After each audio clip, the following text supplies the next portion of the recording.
my cakes! Welcome to Konkon Luna Cake Vlogs. This is Mommy Konkon, ang inyong Mommy Baker. Tara, mag-cake tayo. So, simulan na natin ang ating first cake. Bali, dalawa ang cake po natin for today's video. So, yung first cake po natin, pang welcome. Ganon. So, nagsaklog method lang po tayo sa ating cake. So, nakapag-ganache na tayo. So, ang ginagawa ko na lang po ngayon is nagsasaklob method tayo. So, ganyan na po ang pagsasaklob method sa fondant. So, dahan-dahan lang po natin ilalapat doon sa ating cake. Huwag po pahatak ha, kasi po, possible po na numipis ang ating fondant. So, pwedeng mapunit yung ating fondant. Yung cake natin ngayon, yung video natin, is last year pa. Tama ba? I know. Itong year lang pala. Hindi ko na matanda kasi matagal na yung video na to. So, ako mahilig lang ako mag-video na mag-video. So, hindi ko siya nai-upload. Hindi ko siya nai-edit. So, naiipon ng ating mga cake videos. So, ngayon, nagkakaroon na tayo ng chance na ma-edit ulit yung mga cakes video natin. So, ayan. Back to the cake tayo. So, yan na pa. Kikinisin na lang muna natin yung ating fondant. Then, kaya kakat na natin yung ating excess na fondant dyan. So, dandan lang po sa pagkat, and then wag po yung sagad doon sa pinaka cake. Kasi po possible na mabitin yung ating fondant. So, magkakaroon ng awang. Minsan, mahihirapan kayo na habulin or lalong ninipis yung ating fondant. So, doon sa ating pinaka bottom. So, dahan-dahan lang po natin ikakat yun. So, maglalagay lang po tayo ng konting space para hindi naman, konting-konti lang naman ho. Then, kikinisin na natin ang ating fondants. So, hindi na natin gagawing sharp edge yan. Then, ang style po lang ng ating cake is drip. So, gusto lang po nila fondant. Pwede naman po sa icing yung ating pang cover ng cake. Pero, mas prefer nila ang fondant kasi I think ang pagkakatanda ko is ibabiyahe pa to ng malayong lugar. So, kailangan stable ang cake natin. So, naglagay tayo ng mga dowels, stick para mas stable yung ating cake. So, kaya fondant din po ang ginamit natin para safe po tayo sa biyahe. And then, nag-dip lang po ako ng chocolate. So, nag-melt lang ako ng chocolate na merong konting water. So, water ganache po tayo. Sa water ganache naman po, tinatansya ko lang yung water doon sa ating chocolate. So, we-melt lang natin yan sa microwave oven kung meron po kayo. And then, ganyan lang po yung procedure na ginawa ko. So, tinamad ako maglagay sa piping bag. Ewan ko ba.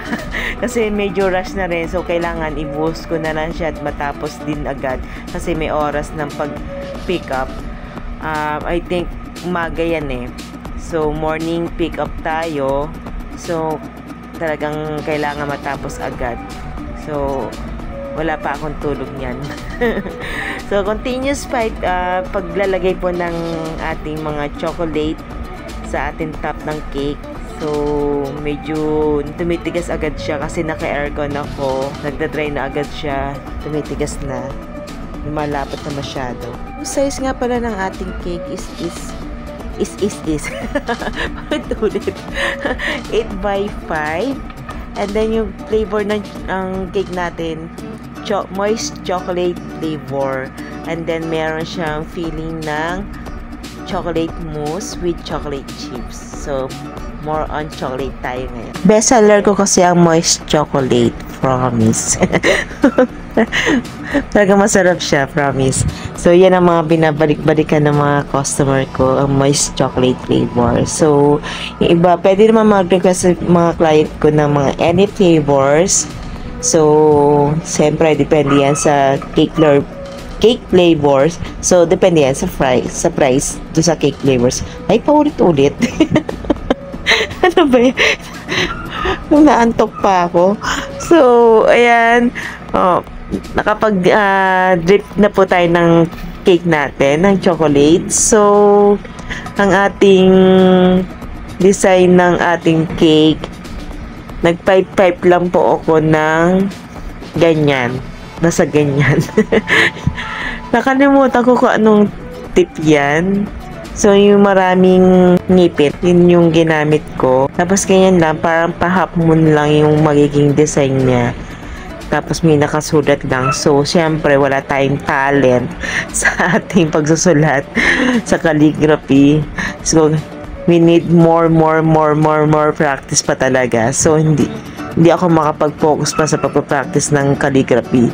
Kasi, medyo busy pa sa paggawa ng mga cakes, and then minsan siyempre yung gusto mo na lang magpahinga muna sa sobrang pagod, yun, ganun.